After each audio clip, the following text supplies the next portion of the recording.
بسم اللہ الرحمن الرحیم۔ محترم ساتھیو، السلام علیکم۔ دوستو، کیا آپ جانتے ہیں کہ نبی رحمت صلی اللہ علیہ وآلہ وسلم نے خلیفہ سوم حضرت عثمان غنی رضی اللہ تعالیٰ عنہ کے داماد کو اور اس کے باپ کو لعنت فرما کر مدینہ منورہ سے بے دخل کیوں فرما دیا تھا؟ محترم ساتھیو، آج کی ویڈیو میں جانیں گے کہ آخر اس کے پیچھے کیا وجوہات تھیں کہ نبی رحمت صلی اللہ علیہ وآلہ وسلم نے عشرہ مبشرہ صحابہ کرام علیہ اجمعین میں شمار ہونے والے اور اپنے داماد حضرت عثمان بن عفان رضی اللہ تعالیٰ عنہ کے داماد کو اور اس کے باپ کو لعنت فرما کر مدینہ منورہ سے باہر کیوں نکال دیا تھا؟ محترم ساتھیو، آج کی ویڈیو بنو امیہ کے ان بدبخت اور ملعون باپ بیٹے کے بارے میں ہے جو کہ حضرت عثمان غنی رضی اللہ تعالیٰ عنہ کا سگا چچا تھا۔ بنو امیہ وہ لوگ تھے جنہوں نے ہمیشہ نبی کریم صلی اللہ علیہ وآلہ وسلم کی اور بنی ہاشم کے ساتھ دشمنی اور عداوت رکھی اور نبی کریم صلی اللہ علیہ وآلہ وسلم کے سخت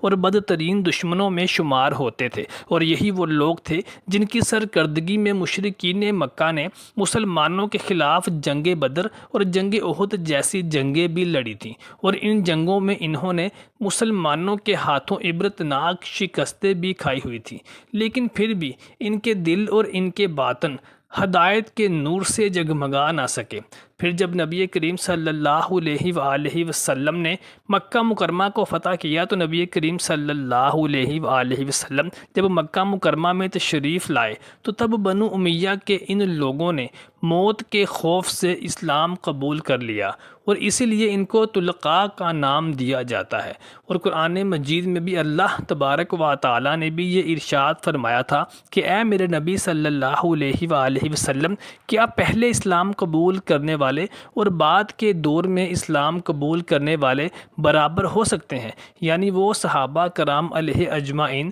جنہوں نے نبی کریم صلی اللہ علیہ وآلہ وسلم پر اس وقت ایمان لائے، اس وقت آپ کا ساتھ دیا جب ساری دنیا نبی صلی اللہ علیہ وآلہ وسلم کی مخالف تھی، جب مسلمانوں پر عرصہ حیات تنگ کر دیا گیا تھا، جب وہ اپنے گھروں سے ہجرت کر کے مدینہ منورہ تشریف لے گئے تھے، وہ اسلام قبول کرنے والے مقدس صحابہ کرام علیہ اجمعین کیسے آخری دور میں اسلام قبول کرنے والے ان صحابہ کے برابر ہو سکتے ہیں؟ یہی وہ وجہ تھی کہ جب ایک بار حضرت ابو بکر صدیق رضی اللہ تعالیٰ عنہ صحابہ کرام علیہ اجمعین کے ایک مجمع کے قریب سے گزر رہے تھے تو انہوں نے اس مجمع میں حضرت سلمان فارسی اور حضرت بلال حبشی رضی اللہ تعالیٰ عنہ اجمعین کو یہ کہتے ہوئے سنا کہ ابھی تو ہم نے ان لوگوں سے یعنی بنی امیہ کے لوگوں سے غزوہ احد کا بدلہ لینا تھا، اور جو انہوں نے ہمارے اوپر مکہ مکرمہ میں مظالم ڈھائے تھے، جو ظلم و ستم کے پہاڑ ہمارے اوپر توڑے تھے، ابھی تو ہم نے ان سے ان ظلم و ستم کا بھی بدلہ لینا تھا،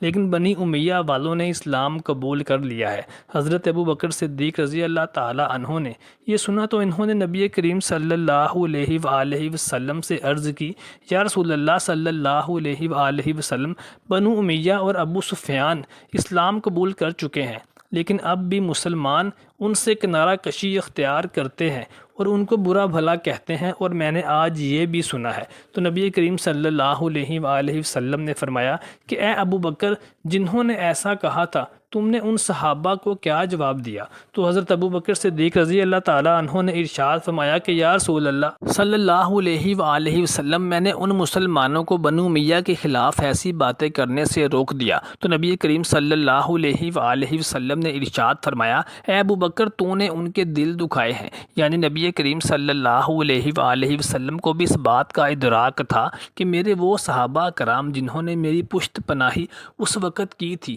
میرا ساتھ اس وقت دیا تھا جب سب مجھے چھوڑ رہے تھے، جب سب مجھے تان کرتے تھے، میرے وہ صحابی اب آخر میں موت کے خوف سے اسلام قبول کرنے والے ان مسلمانوں کے برابر کیسے ہو سکتے ہیں؟ محترم ساتھیوں، جب موت کے ڈر سے اسلام کو قبول کیا گیا تو ایسے افراد جنہوں نے ایسے اسلام کو قبول کیا تھا ان کے دلوں میں اسلام کے لیے نفاق پیدا ہو گیا تھا۔ بظاہر تو وہ نبی کریم صلی اللہ علیہ وآلہ وسلم پر ایمان لے آئے تھے اور کلمہ پڑھ چکے تھے، لیکن وہ دل ہی دل میں اپنی پرانی عداوت اور دشمنی کو ہوا دیتے رہتے تھے اور یوں منافقت ابھر کر سامنے آنے لگی۔ انہی منافقین میں حضرت عثمان غنی رضی اللہ تعالیٰ عنہ کا ایک سگا چچا جس کا نام حکم بن عاص تھا، یہ نبی کریم صلی اللہ علیہ وآلہ وسلم اور ان کے صحابہ کرام اجمعین کے ساتھ ہی اٹھتا بیٹھتا تھا، اور نبی صلی اللہ علیہ وآلہ وسلم جب اپنے صحابہ کرام اجمعین سے کوئی بات کرتے تھے تو یہ باتیں جا کر مشرکین کو بتا دیا کرتا تھا، اور انہی باتوں کو بنیاد بنا کر مشرکین نبی صلی اللہ علیہ وآلہ وسلم اور اسلام کے خلاف سازشیں تیار کیا کرتے تھے۔ اس کے علاوہ حکم بن عاص نبی کریم صلی اللہ علیہ وآلہ وسلم کی شان اقدس میں بہت گستاخی کیا کرتا تھا۔ یہ آپ صلی اللہ علیہ وآلہ وسلم کی نقلیں اتارا کرتا تھا۔ جب آپ صلی اللہ علیہ وآلہ وسلم بازار سے گزرتے تو یہ آپ کے پیچھے پیچھے آپ کی نقلیں اتارتا اور آپ کا مذاق اڑاتا تھا۔ اور یہی نہیں بلکہ جب نبی کریم صلی اللہ علیہ وآلہ وسلم اپنی ازواج مطہرات کے ساتھ خلوت فرما رہے ہوتے تھے تو یہ آپ صلی اللہ علیہ وآلہ وسلم کے حجرہ مبارک میں جھانکنے کی بھی ناپاک جسارت کیا کرتا تھا۔ نبی کریم صلی اللہ علیہ وآلہ وسلم کو اللہ تبارک و تعالی نے وحی کے ذریعے حکم بن عاص کے ان سیاہ کارناموں اور کرتوتوں کے بارے میں آگاہ کر دیا تھا، اور اللہ تبارک و تعالی نے نبی صلی اللہ علیہ وآلہ وسلم کو حکم دیا تھا کہ اس ملعون اور بدبخت کو لعنت کر کے اس کو مدینہ منورہ سے باہر نکال دیا جائے۔ یہی وجہ تھی کہ نبی کریم صلی اللہ علیہ وآلہ وسلم نے حکم بن عاص پر لعنت فرمائی اور اس کو مدینہ بدر ہونے کا حکم ارشاد فرما دیا تھا۔ ایک دفعہ حکم بن عاص اپنے بیٹے مروان بن حکم کو گود میں لیے نبی کریم صلی اللہ علیہ وآلہ وسلم کے سامنے سے گزرا تو نبی کریم صلی اللہ علیہ وآلہ وسلم نے ارشاد فرمایا کہ یہ ملعون ہے اور اس کے پاس جو بچہ ہے وہ بھی ملعون ہے۔ یہ وہی مروان بن حکم ہے جو حضرت عثمان غنی رضی اللہ تعالیٰ عنہ کا چچا زاد بھائی تھا، اور حضرت عثمان غنی رضی اللہ تعالیٰ عنہ نے اپنے دور خلافت میں ان دونوں باپ بیٹوں کو مدینہ منورہ واپس بلوا لیا تھا، یعنی نبی کریم صلی اللہ علیہ وآلہ وسلم کے فرمان کے برخلاف ان دونوں باپ بیٹوں کو مدینہ بلوا لیا تھا، جبکہ پہلے دونوں خلفائے راشدین نے ان کو واپس نہ بلایا تھا۔ مروان بن حکم کو تو حضرت عثمان غنی نے اہم ذمہ داریاں بھی سونپ دیں اور اس کو اپنا داماد بھی بنا لیا تھا۔ محترم ساتھیوں، یہ مروان بن حکم ہی وہ ملعون تھا جو معاویہ بن ابی سفیان کا مشیر خاص تھا، اور یہ مدینہ منورہ کا عامل بنا کر مدینہ روانہ کیا گیا، اور معاویہ بن ابی سفیان کی طرف سے ان کے بیٹے یزید کی جانشینی کی بیعت لینے کے لیے مدینہ آیا تھا، اور اس نے مدینہ کے لوگوں سے یزید کی بیعت لینا شروع کی تھی۔